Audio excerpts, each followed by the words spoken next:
Hello and welcome to the broadcast episode number 35. I'm back with another solo episode of the podcast where I'm going to be talking about the latest YouTube video I did of the breakdown of last week, which is why I decided to try high carb, low fat for endurance to do a little bit of a diet experiment. So I'm basically going to explore a little bit about what I'm attempting to do and why I'm doing it, and basically just to answer a few of the questions that I've had about this. Basically, we're talking about why I want to do it. Essentially, I'm just going to dive into what I'm doing and what I'm eating, etc. Tell you about the good stuff, the bad stuff, what I've noticed, and obviously give just general recommendations about what I think. So basically, why did I decide to change it? So at the start, I've decided to make the change, not for sort of any ethical reasons or because I had any problems. And basically, for the last sort of 4 or 5 years, I've always eaten pretty much the same way, which would be pretty much a macro-controlled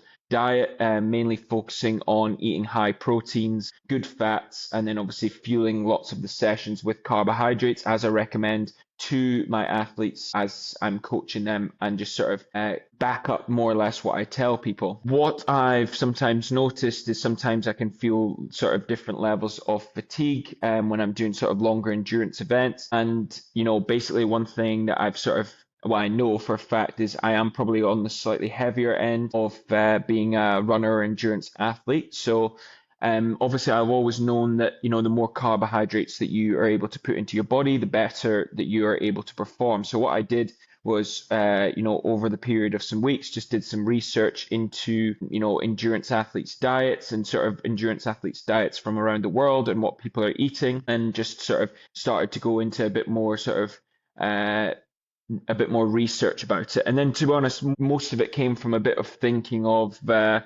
basically I've eaten the same way for, 4 or 5 years. What if I changed it up and tried something different? Is it going to cause massive long-term harm? Or, is there potential that there could be untapped gains, untapped potential, and, sort of help me along on the endurance journeys? Basically, in the next 3 months, I'm going to be looking to up back into a marathon training program throughout the summer, which is going to be super difficult, which is going to require lots of hard work, lots of high mileage, and lots of training sessions. So, what better thing to do than to sort of power myself on what's basically nature's best fuel, which is carbohydrates. You're not able to, provide the energy that you require for these endurance feats off proteins and fats alone. Although you do see lots of things like this, going around, sort of misinformation from guys. Maybe they're sort of more gym type, more bodybuilder type trainers, who obviously it is a very sort of easy thing to do, to be able to do that kind of lifestyle, that kind of diet. When you're training 3, 4 times a week, you're staying in a calorie deficit. But I find that when you stay in these sort of calorie deficits, you tend to just feel like rubbish generally. I've been through the sort of whole shift before, where I have tried and trialed, low carb, keto diets, and that kind of thing. And I know what you feel like on those diets. I've done it before. I did it for 3 months when I'd left the military. I've been doing basically a no carbohydrate diet. I lost loads of weight, but I wasn't able to train with any intensity. I felt like I generally had lots of fatigue throughout the day. And I know for absolute fact, there's no way I could run 100 kilometers plus per week, 10, 12-hour training week with, gym and other strength and bikes and things like that included. There's no way that I could do it. And then obviously, there's obviously the whole thing with the meat products. Now, I've tried not to label this too much in the other video as doing a sort of uh, vegan plant-based diet, although it has sort of turned out that way. And I don't think there's any sort of harm in giving that a try. I've eaten, for, like I say, most of the way throughout my life, well, for 4 or 5 years, sorry, the exact same way. But then in terms of my whole entire life, there's been no period where I've never eaten animal products. So the only time I ever did it was around 2018. I tried to do one day on a vegan diet, and then I realized that I accidentally ate corn, which has eggs, or I think it has some sort of animal product in it. So I actually didn't even do the whole day. And then the next day I went straight back and had like a bacon sandwich or something in the morning, which is obviously back off it. So the longest previous to this stint that I'd ever done no animal-based products was, maybe 18 hours. So, I thought, why not? So, what is high carb, low fat vegan? So basically it's fully plant-based. There's absolutely no calorie restrictions. And basically it's just the main nutritional strategy is majority of your energy comes from carbohydrates with as little fat as you're able to manage with, moderate levels of protein, which most of it you're getting from plant sources. Actually, all of it you're getting from plant sources. So we're looking to get around 80 to 90% of my dietary calories from carbs with absolutely no restriction on the number of carbs that I'm able to consume. Between 5 to 10% from fat and around 10% from protein. So obviously just depending on the number of carbs, the number of proteins that I'm having. So, what does that generally look like from day to day? So that's like unlimited amounts of rice, potatoes, oatmeal, fruit, anything to do, pasta. But the way that I'm going to do it, this is obviously just the diet in general. The way that I'm going to do it is try and stick majority of it with fruit. Then obviously at night, I'm going to have vegetables with potatoes, rice, that kind of thing. So I'm sort of switching between days having either rice or potatoes with veg.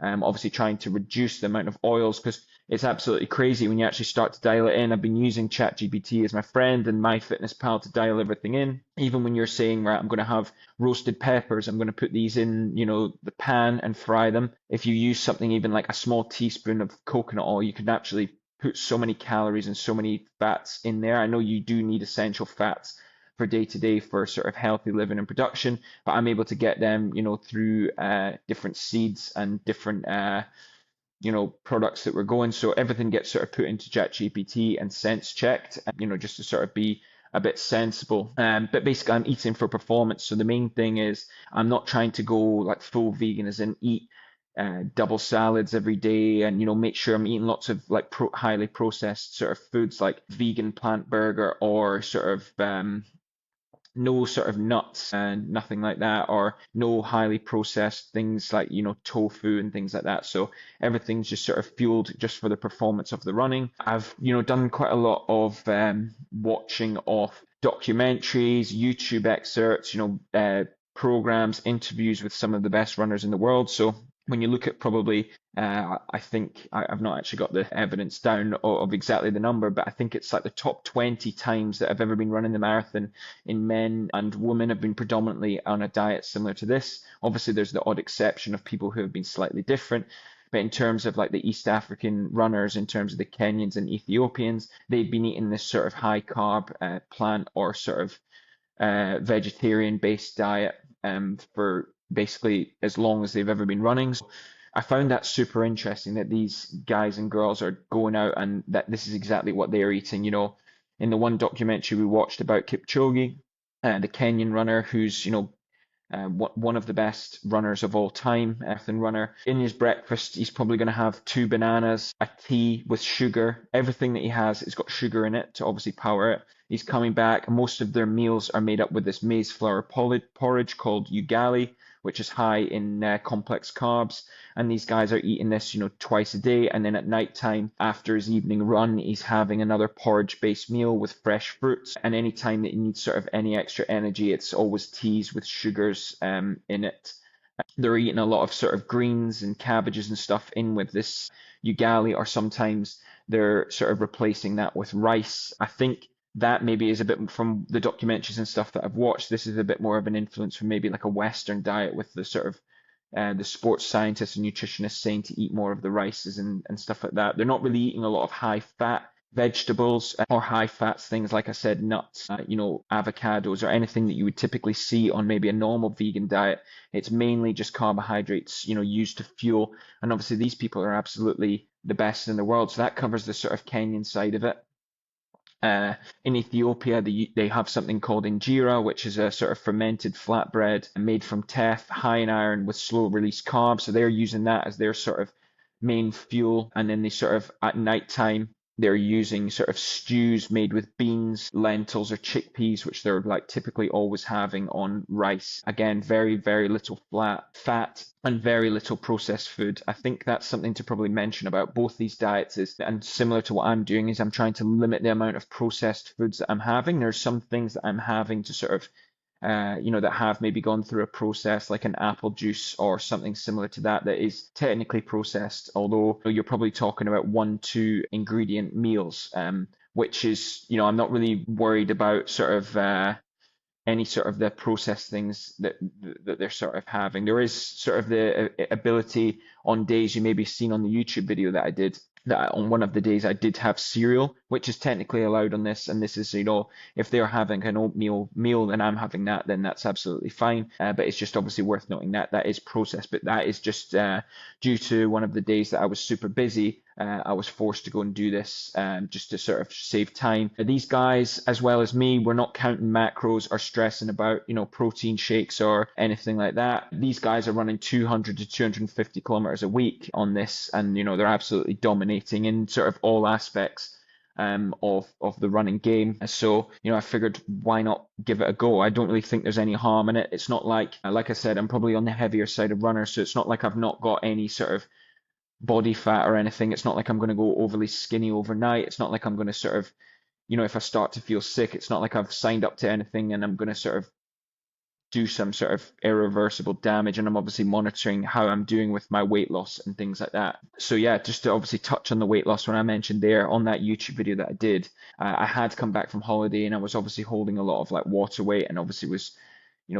hadn't really eaten well for very long, but in the course of the sort of first 7 days of the diet, I dropped quite a lot of that weight, from sort of 91 to around 86, so a good 5 kilos of body weight. Now, is a lot of that going to be body fat? Probably not at this stage. We can just acknowledge that straight away, that most of that's going to be water weight. But obviously, there is a significant difference in that actual overall weight. One of the things that I sort of am concerned about is just obviously body composition. I do like to train for performance and I would like to do really well, but ultimately I would like to also keep some sort of body composition and, sort of look pretty well. I don't really want to turn into, ultra skinny upper body, ultra skinny legs with a pot belly, from all the sort of increased insulin spikes and, that sort of issues. That is something that I'm going to monitor from time to time, and is why I am documenting the whole process by doing, lots of videos and lots of photos and check-ins, just to sort of sense check everything and see how it goes. Obviously, it could turn into a total disaster and I could look like rubbish, but I'd like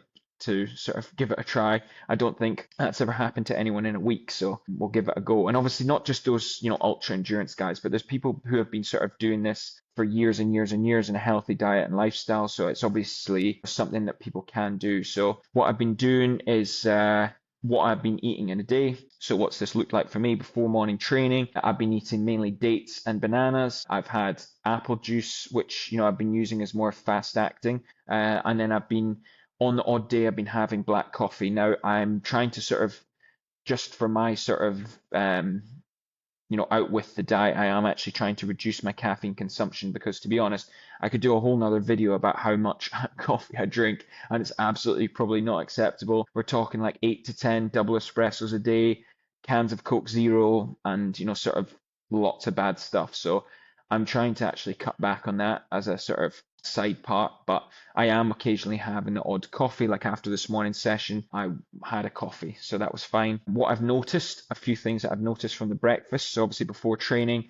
I've noticed that I've been really struggling with indigestion or sort of bloating feeling within sort of esophagus, top of my stomach when it comes to the runs, just with the bananas. And like I can tell it's the sort of bananas that they've been weighing heavy on me. In the next couple of sessions that I do, I'm probably going to reduce the amount of bananas that I have and maybe increase the amount of fast acting sugars that I'm going to get from maybe apple juice, or maybe just like, increase that and then see how I go. It's obviously going to just take a little bit of time. One of the things in the research that I was doing is people have said that like your gut is so used to the typical type of food that you do eat, so this may have an effect on your digestion, which is something that I obviously need to consider until your body gets used to it. But I think like with everything, it takes time. The first couple of times that you do runs when you're fueled, you feel like absolute death and you think, I can never do this again. And then by the end of a marathon training block, you're able to consume 80, 90, 100 grams of carbs an hour.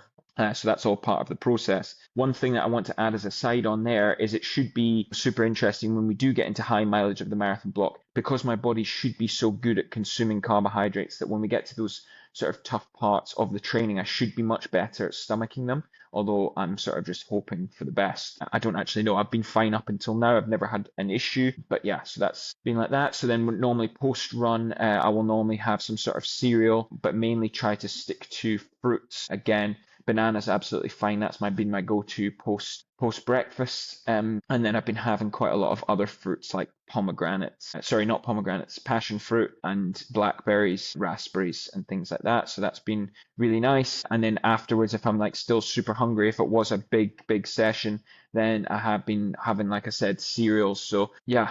So that's been really good. And then at night time, like I said, I've been either switching between potatoes or rice, with like my favorite thing, which is mushrooms. And then, on this sort of diet, I've not been having any oil, I've not been having any butter. It turns out actually things do taste quite nice after a few days. You think that these baked potatoes, you need so much butter and you need so much oil. I've just been having baked potatoes with salt. And then I've been having like spinach, mushrooms, just to sort of add to it a little bit. And like I said, fried peppers. One of the days I did have coconut oil with that just to try and fry the peppers, and it was delicious. But the other days that I did have peppers and I didn't use that, it was still really nice. We're allowed things like hot sauce and everything, but just for the first couple of weeks with the digestion sort of thing, I've been avoiding having things like hot sauce or any sort of plant-based sauces. With the exception, I've actually had sweet chili on one of the days just because I didn't have any appetite to eat rice. But that was only on one of the days. That was probably on day 2. Days 3, 4, 5, 6, 7, 8. All the days I've been hungry and my appetite has been super high for all things sort of fruits and veggies, and I find that I'm like craving those things, and that is really good. I am eating until I'm absolutely full. My satiety has been great when I've been finishing meals. I don't feel like I finish and need something sweet like I typically would do if I had a protein supplement diet where I maybe would eat like 250 grams of beef or chicken with a small, like not a small, a medium amount of rice and maybe some vegetables. I normally would finish that meal and say immediately, I want to have something sweet, whether that's like tea with honey in it, or dates with honey, or peanut butter, something like obviously that's got lots of fats in it, but chocolate or something like that, just to sort of satisfy. I've always had a really sweet tooth, but I've not been finishing that. And then you're probably listening to that, I'm thinking as I'm talking, well, that's obviously because most of the things I'm eating are sweet, but the nighttime meal is quite savory. Not able to source any of the sort of Kenyan-based or Ethiopian-based foods. I've not managed to try that, but if you do know where I can get that in Dubai, then that would be a really cool experiment to try, what these guys are eating. A lot of them, they are eating oats as well. So I have been having that, which is really nice with a bit of honey. So, and then, yeah, I've not gone into sort of a more detailed approach. I am just eating till I'm hungry and keeping sort of putting things in. At night time, I have been having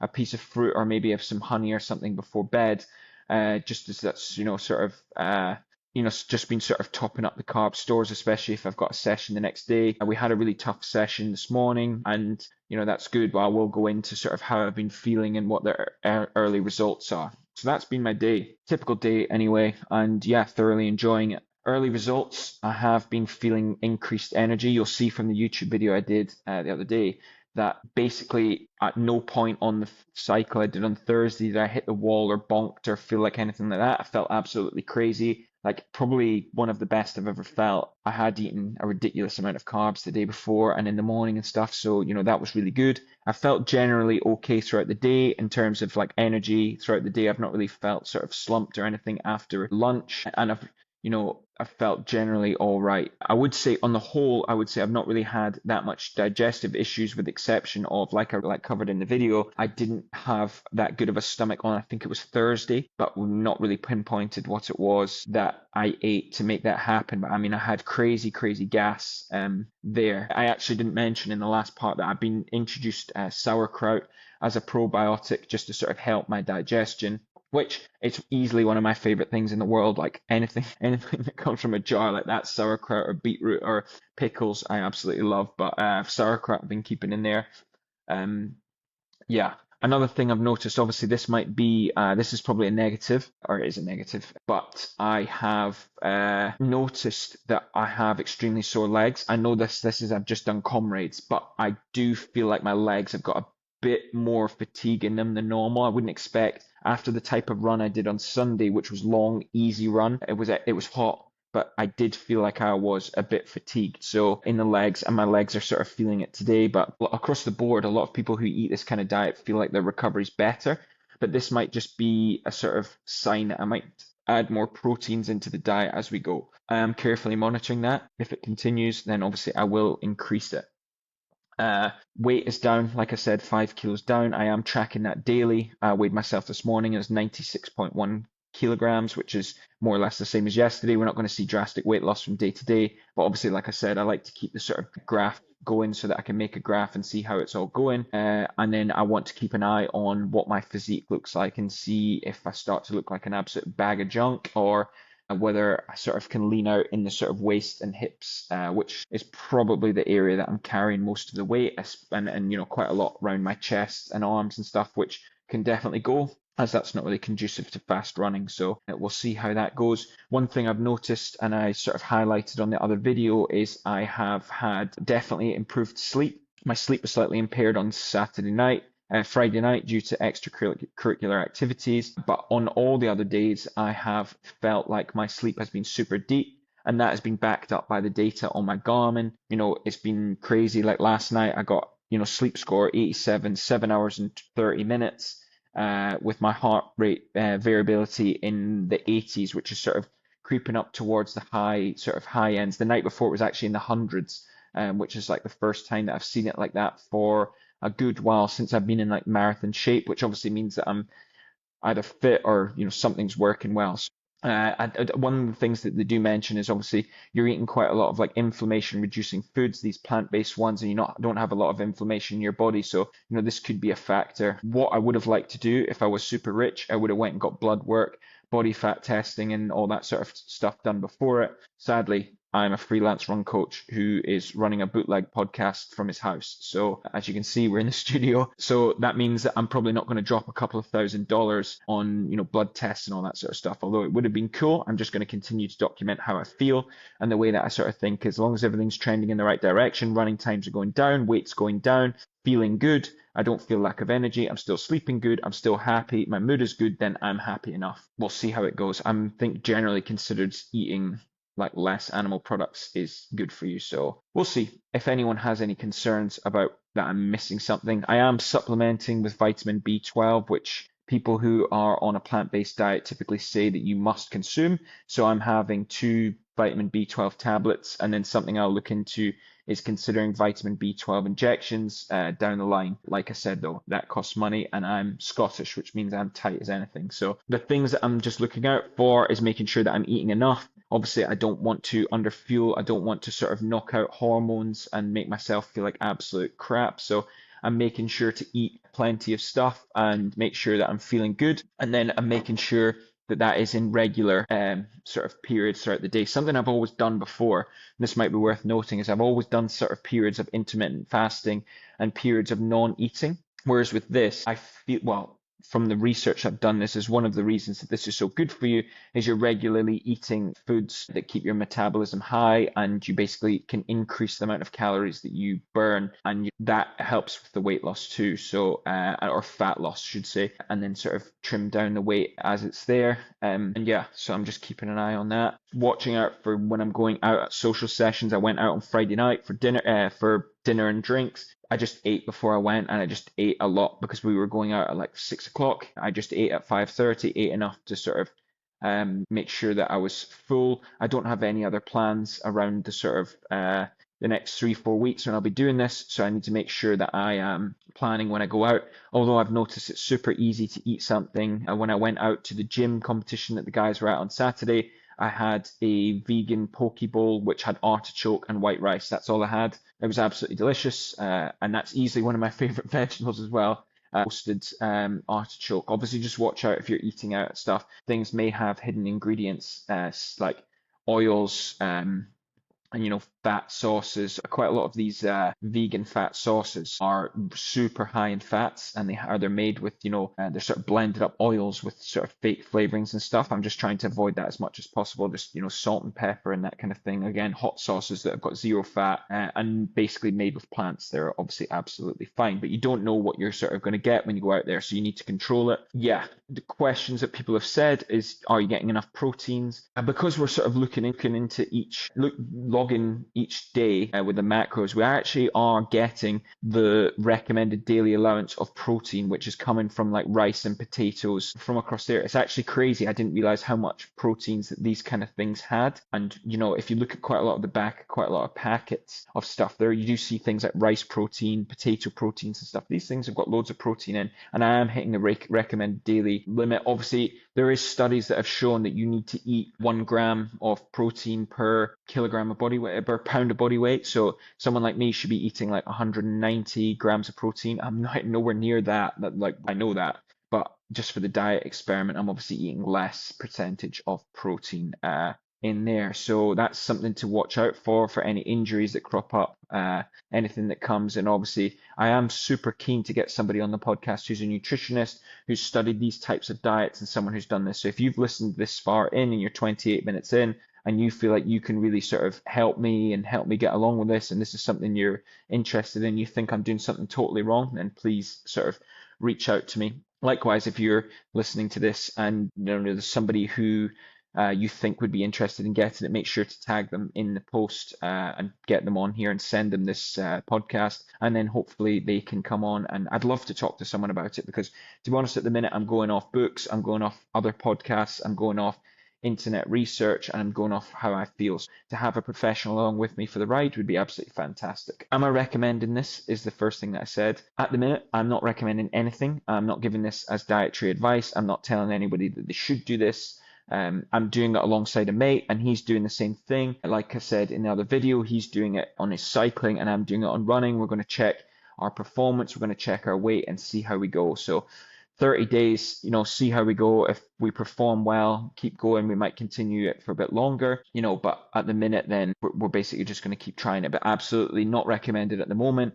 However, my idea of that might change depending on how that goes down. So you'll have to stay tuned and watch the weekly video of what we're doing just to check it. I'm not an activist. This is something I want to say, is I'm not doing this because I've got some massive thing that I want to save the planet. I'm pretty sure, no, I'm not going to comment on any of that stuff. But basically, I'm just going to do it just for performance reasons. That's entirely it. I'm leaving it at that. If it comes down to it in a couple of months, I'm probably going to end up going back and eating something, meat-based, because I enjoy it. But for now, as long as the performance keeps getting better, we're going to continue to do this. If you've done this before, or you've done these types of diets, or you've got any recommendations, I'd love to hear about it. I'd love to come on the podcast, and I'd love to talk about it. But that's basically a breakdown on all the things I'm doing at the minute, and I hope you're enjoying the videos. I appreciate everyone who tunes into any of these different things and listens to what I'm saying. Massively appreciated. The number of listens on the podcast is going up week on week, and that's really, really good to see. And really happy if I can help anyone along on their endurance journey, then that's something that's good. We're hopefully going to get some exciting guests on in the next few weeks, so stay tuned, and appreciate you taking the time to listen to this. And yeah, if you've not liked and subscribed on this page, then please do. If you're listening on YouTube, and if you're listening on Spotify, then you can also subscribe there, and I'd love to hear what you thought of the podcast in the comments. So thank you very much, and I'll see you on the next one.